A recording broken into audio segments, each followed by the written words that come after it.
Problem number 11. The length of the wire becomes L1 and L2 when 100 Newton and 120 Newton tensions are applied respectively. If 10 L2 is equals to 11 L1, the natural length of the wire will be 1 upon x L1. Here the value of x is. बच्चों ध्यान समझिएगा, एक चीज़ है, पहले तो अपन एक diagram बना लेते हैं फटाफट और वहाँ से आपको सब कुछ अंडरस्टैंडिंग आ जाएगा बहुत ही इजली। तो लेट्स से हमारे पास एक कोई वायर है जिसका नेचुरल लेंथ मैं एल नॉट मान लेता हूँ। एल नॉट क्या है? इसका नेचुरल लेंथ है। अब आपने क्या किया? इस पे फोर्स अप्लाई किया। कितना फोर्स अप्लाई किया है? एक बार आपने इस पे 100 न्यूटन का फोर्स अप्लाई किया है। तो कह रहा है कि लेंथ जो वायर का हो जा रहा है वो L1 हो जा रहा है। ओके, सो अगर आपने स्ट्रेच किया इसको और लेंथ वायर का L1 हो जा रहा है, इलोंगेशन L1 नहीं है बच्चों, लेंथ वायर का L1 हो जा रहा है। By Hooke's law we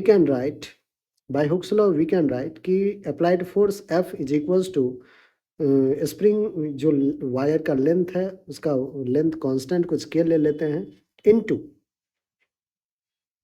length कितना हो जा रहा है? कह रहा है L1, लेकिन उसका ओरिजिनल लेंथ कितना था? L0। तो L1 minus L0 is the elongation. Alright, similarly जब आपने 120 न्यूटन का फोर्स किया है तो सेम वायर है तो के तो सेम ही रहेगा कांस्टेंट उसका। जो लेंथ अब हो जा रहा है वो L2 माइनस L0 का इलोंगेशन हुआ है बच्चों। लेंथ L2 हो जा रहा है लेकिन elongation L2 minus natural length L0। तो आपको ये दो एक्सप्रेशन बना के तैयार करना था। अगर बच्चों दोनों को अपन डिवाइड कर लेते हैं, इसको मैं इक्वेशन 1 कहता हूँ, इसको इक्वेशन 2 कह देता हूँ। डिवाइड कर दीजिए इक्वेशन 1 और इक्वेशन 2 को। डिवाइडिंग इक्वेशन 1 बाय 2, चलिए करते हैं। 100 divided by 120 which is equals to के ने कैंसिल हो गया, L1 minus L0 upon L2 minus L0। 0 0 2 5 2 6 5 upon 6 is equals to L1 minus L0 upon L2 minus L0। Cross multiply कीजिए बच्चों, यहाँ से एक एक्सप्रेशन बन जाएगा आपके पास 5L2 minus 5L0 is equals to 6L1 minus 6L0। ठीक है, वैल्यू क्या आ जाएगा? 5L0 को भी इधर भेज दीजिए। 5L2 is equals to 6L1 minus 6L0 plus 5L0 that is minus का L0 हो जाएगा। ठीक है, अब यहाँ पे एक और इक्वेशन दे रखा है, कह रहा है कि if 10L0 is equals to 11L1। तो बच्चों ये गिवन है हमारे पास कि इसको तो मैंने रख लिया बना के।